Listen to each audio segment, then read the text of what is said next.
My childhood was split between two worlds, Lima's constant motion and the quiet of a mountain village. In Lima, the city buzzed with noise, lights, and endless activity. Life was fast, modern, and full of opportunity, but my mother's stories spoke of another world, her mountain village in the Andes. Sometimes we'd escape the city and travel to that village, a place of silence and simplicity. The journey from Lima to the mountains felt like stepping into another time. There, life moved slowly.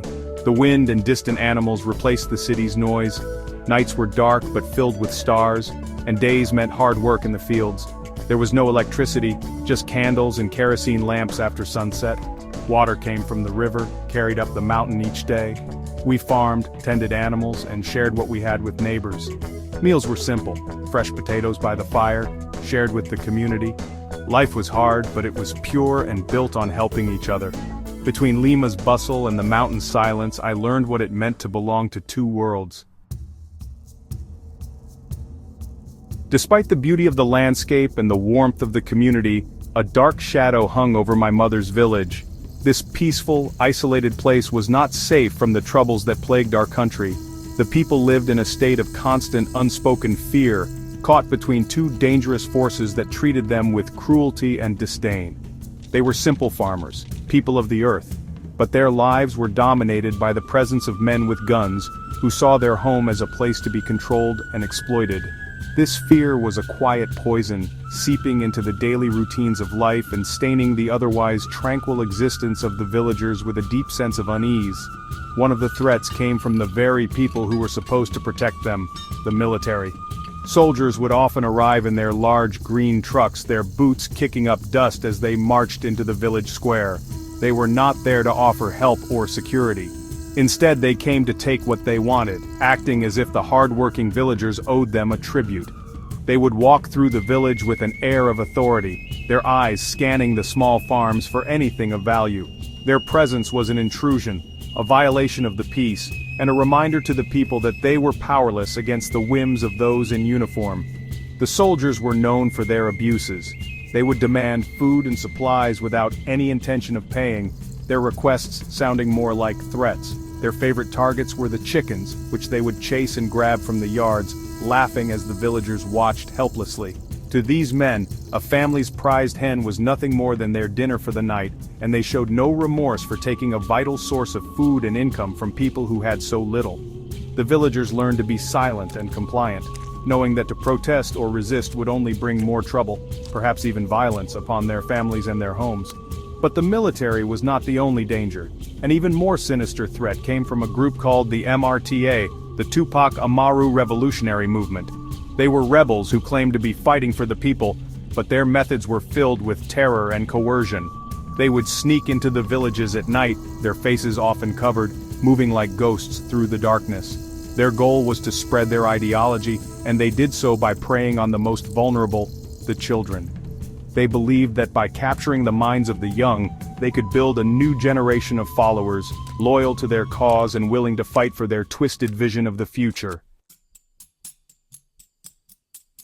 I remember one visit with a clarity that still chills me to the bone. The day had been ordinary, filled with the simple chores of village life. I had helped my uncle mend a fence and had spent the afternoon chasing butterflies in the fields, my city worries melting away under the warm mountain sun. As evening approached, a strange tension settled over the village. The usual sounds of people returning from their work were replaced by an anxious silence.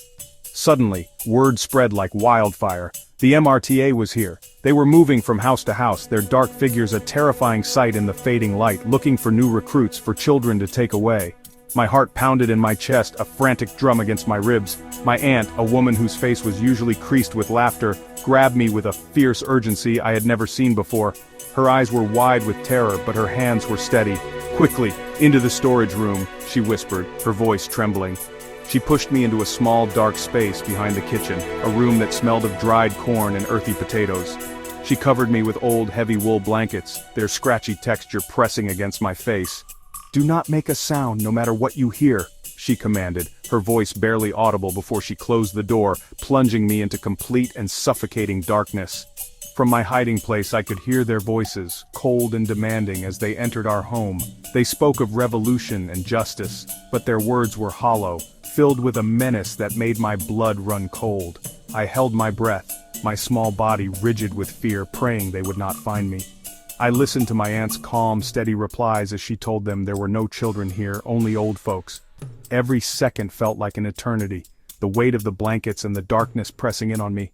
The fear was a physical thing, a cold knot in my stomach as I waited for the moment of discovery that thankfully never came. After what felt like a lifetime, the voices faded, and the heavy sound of their boots receded into the distance. My aunt opened the door, her face pale but relieved. She helped me out from under the blankets, her arms wrapping around me in a tight, protective embrace. I was safe, but the illusion of the village as a peaceful sanctuary was shattered forever. The very next day, as if to compound our misery, the military arrived. We hoped they had come to help, to drive away the rebels, but they were not interested in protecting us.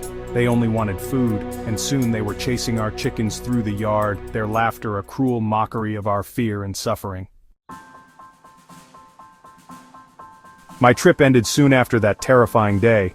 I returned to the relative safety of Lima, to the world of electricity, running water, and streets where the only dangers were traffic and petty crime. The contrast was sharper than ever before. While I went back to school and played with my friends, my thoughts often drifted back to the mountains, to my family living under that constant, double-edged threat. I was safe, but they were not. The knowledge was a heavy weight on my young shoulders, a difficult truth to carry. Life in the city continued its fast-paced rhythm, but a part of me remained in that small, silent village, worrying for the people I had left behind. For many years, the suffering in my mother's hometown continued. The cycle of fear became a grim and accepted part of life. The military would come and take what they wanted, and the MRTA would appear from the shadows to spread their doctrine of violence and kidnap the young. The villagers felt trapped and forgotten, abandoned by a government that seemed indifferent to their plight. They were caught in the crossfire of a conflict they did not create, their peaceful existence shattered by forces far beyond their control. Hope was a scarce commodity, a flickering candle flame in a storm of relentless hardship and terror. But the human spirit, especially when forged in the mountains, is resilient. After years of silent suffering, the people decided they had had enough. They began to speak up, their individual voices joining together to form a chorus that could no longer be ignored. They sent representatives to the regional government, telling their stories of abuse, of stolen animals, and of stolen children. They demanded to be seen, to be heard, and to be protected. It was a brave and desperate act, a final stand for their right to live in peace on the land their ancestors had worked for generations. Finally, their voices reached the right ears. The government, undergoing changes of its own, began to listen. They launched a real campaign to restore order, not with more abuse, but with a strategy to remove both the corrupt soldiers and the rebel groups from the region. It was a long and difficult process, but slowly, miraculously, things began to change. The shadows of fear receded, and the village began to heal. Life improved, and for the first time in a long time, the silence of the mountains was once again a symbol of peace, not of fear. The long road had been hard, but it had finally led them home.